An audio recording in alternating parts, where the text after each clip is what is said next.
Hey guys, what's up? In this tutorial we will break down for you how you can utilize the color picker tool for your projects on Photopea. So let us get started.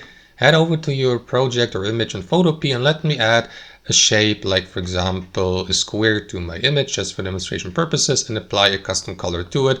So pick that object or item or tool here on the left hand side and add a shape to your photo or image by simply drawing it. So let me add a square like that.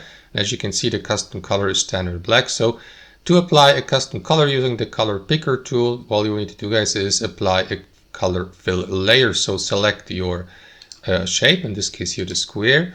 After that, click on layer here at the top, hover your mouse over new fill layer, and hit the right select color fill. And after that, simply pick your color from that color picker tool here. You may use that box on the left hand side and go through that wide range of applicable colors. So let me go, for example, with a slightly orange color, and confirm by clicking on OK here. And that is going to apply that color to your shape. As you can see, that square has been turned into orange. Thanks for watching and have a wonderful day.